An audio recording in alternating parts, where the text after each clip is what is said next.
So on the architecture tab, there is this room and area panel here, and the room button is on that panel, and the keyboard shortcut is RM. So what I'm going to do is accept the default settings for this, which includes this setting right here, which is tag on placement. And just going to move my mouse down into the view window, but not into the floor plan yet. So I'm off to the side here. And you're going to get this little blue rectangle that appears. So if I were to deselect tag on placement, you'd see that I would get just the blue rectangle without the label. And then if I reselect it, I'll get the label back again. Now, I think in most cases, when you're adding rooms, it's nice to see the labels. So having that tag on placement on is usually a pretty good idea. Now, I'm going to click out here in empty space. And when I do, that will actually generate a warning down here. Now, this is an ignorable warning. Remember the yellow tinted ones in the corner, you can just click anywhere and they will dismiss. It says that the room is not a properly enclosed region. And I'm going to come back and talk about that in just a moment. So what do we mean by a properly enclosed region? Well, if we move into the plan somewhere, into an enclosed space like this bedroom in the upper left-hand corner, notice that the room now will conform to the shape of that enclosed space. And I can click to place the second room in that location. Now I'm going to click the modify tool to cancel out of there, and notice that both rooms will disappear when I do. So rooms by default are invisible, and they only appear when you're either editing them actively or if you have them selected. So if I move my mouse into this bedroom area, notice that I can locate that X that runs through it, and I can click to select that room. Now, likewise, over here, even this one, which is not enclosed, I'm able to select if I can just find the edges or that X. When I select it, I want you to look over at the properties palette and notice that it says not enclosed for both the area and perimeter. So now let me reselect the one here in the bedroom and we'll compare it. And notice that that one is generating the area and perimeter values because it is a properly enclosed room. So that's one of the reasons why it's important to make sure that your rooms are in a properly enclosed area. So if I want to, I can take this room that I have off to the side and I can actually pull it into the plan. So notice that there's a little move control right there in the middle. And if you click that and start to drag, you're able to pick this room up and move it. And it will actually start to conform to the spaces that you're moving it into. So I'm going to move it down here to this second bedroom and then let go. Now, when I do that, the default behavior is for the tag to stay where it was. So what I'm going to do is simply select the tag and uncheck this leader option, and the tag should now snap over to the location of the new room. Okay. All right. So I now have the two bedrooms located in their respective spaces. Let's go back to the room tool.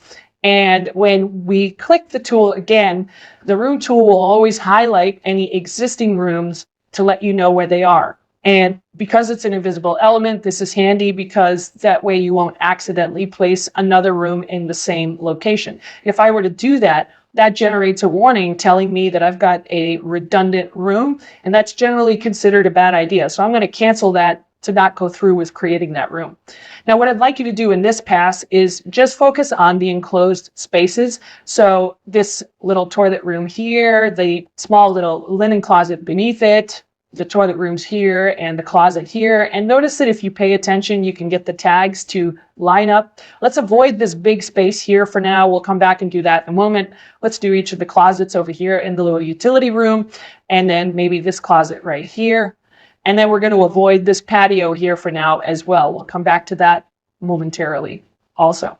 So I'm going to click the modify tool to cancel out. And now let's talk about how to subdivide a large open space. So whenever you have an open plan situation, it's possible that you might want that to be represented by more than one room. So to do that, you're going to use this tool first called Room Separator. And this is simply a model line that you can draw in any shape that you like. Now for this plan, we just need straight lines. That'll be suitable. So you just start where you want that line to go and just draw it like any other line. So I'm going to close off that little dining room right there. Press escape one time to break the chain. I'm going to close off this hallway here, press escape. I'm going to close off the kitchen here, press escape, and then maybe this little hallway right there. and press escape. So now I've taken that large space and subdivided it into multiple smaller spaces. And then I also want to indicate a patio out here. And because there are no walls defining this patio, that edge you see is actually a floor element. Floor elements are not going to bound the rooms in plan. Only walls would do that, or these room separator lines. I'm going to go ahead and surround that patio as well, just simply by tracing over it. So now I'll click the modify tool to cancel out of there. And now I'm ready to do the last pass of creating rooms and fill in all of those spaces. So now notice that it will sense each of these separately created spaces that I have just defined here using those room separators. And that includes this little patio on the exterior. So when you're done, you can click the modify tool there. And of course, now the next thing you'll notice is that all of the rooms just simply say room name. Okay, so the next thing I want you to see is where that information comes from. Now, the information is part of the room, not the tag. So I want to stress that. So I'm going to select one of these rooms here, like maybe the living room. Scroll down on the properties. And notice that the name says room name. You can select that and type in something else. And when you apply that, notice that that will fill in the tag for you.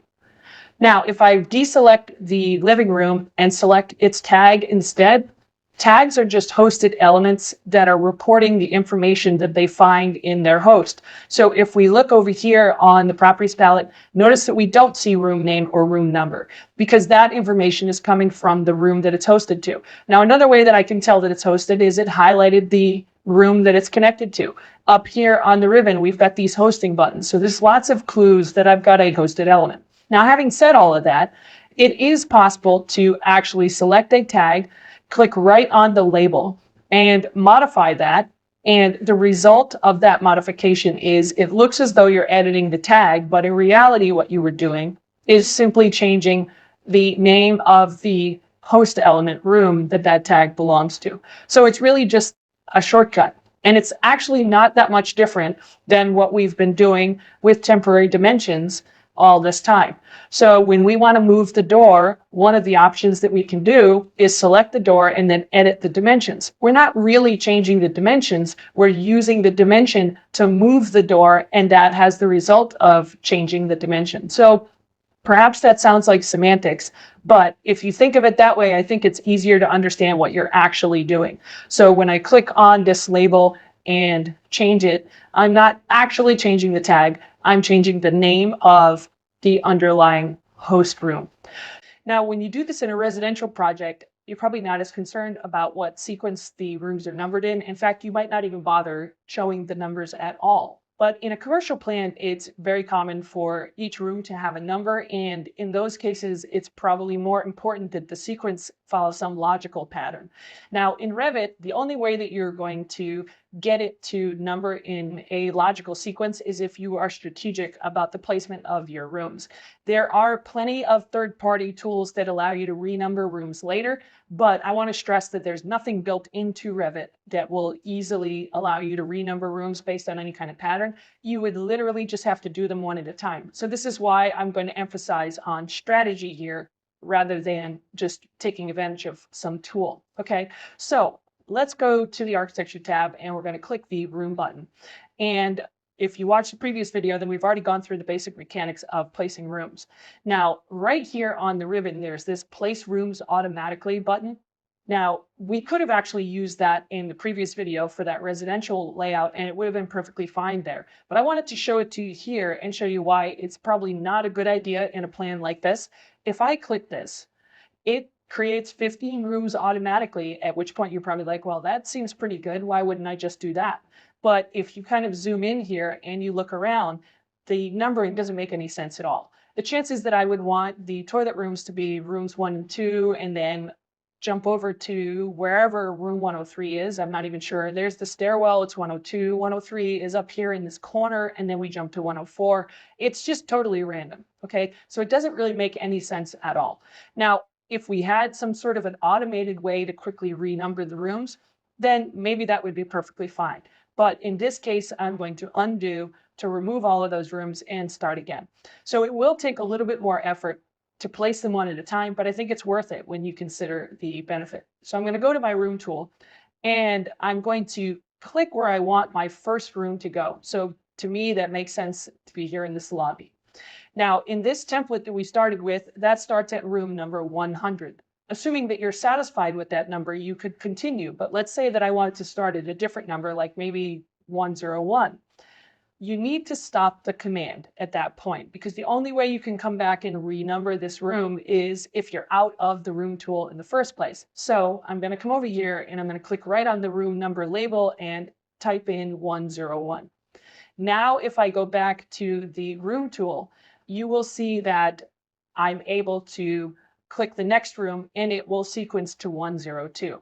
So if you remember the way that Revit numbers things, we saw this with grid elements and some other elements as well, it always numbers in sequence. So that's why it's important to stop, change the number, and then continue from there. So now I'm going to make room 103 over here in this corridor. Maybe 104 is this stairwell here. Then I will do the toilet rooms next, 105 and 106, and then I'll just keep going across here.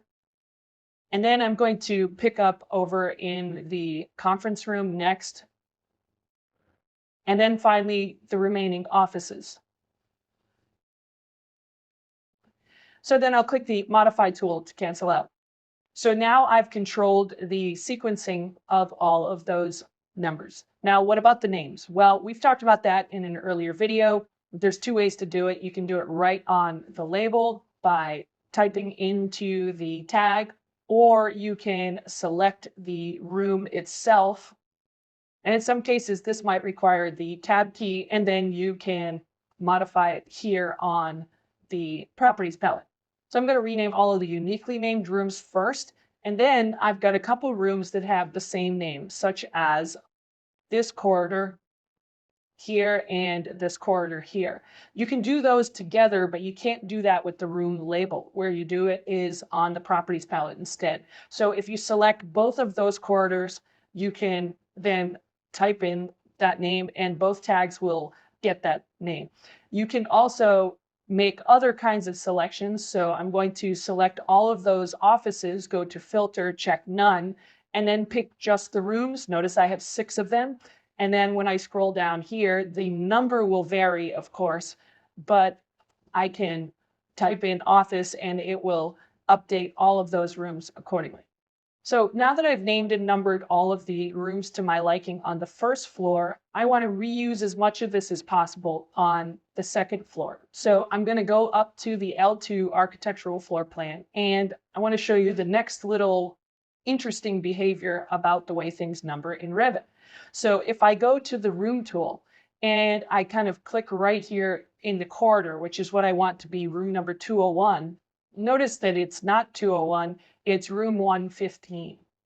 So this is really important to understand is not only is it just picking up where it left off, it's not considering the level at all. So you might be assuming that it would do a 1 series rooms for the first floor and a 2 series room for the second floor, but it doesn't do that. Revit doesn't have any sophisticated rules about the numbering. It's just simply starting at a number and picking up from there. So just like we did on the first floor, when you move to the next floor, it's real important that you place the first room, renumber it.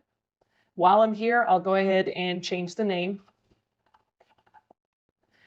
And then you can pick up from there. The next room I make will be 202 and then 203 and so on. But it also turns out that now I could select all of these rooms that I want to reuse, go to filter, check none. This time I'm going to choose rooms and room tags and click OK. So if you look at my properties palette, I have 10 elements selected. I'm going to copy those to the clipboard, go back to level 2, click the drop down for paste and choose paste aligned to the current view. And notice that the numbers have now sequenced correctly. This is 202, 203, 204. So they're in the same order, but they picked up where we left off at 201. And now you can see why it's so important that you create the first room on each floor and number it properly before you continue.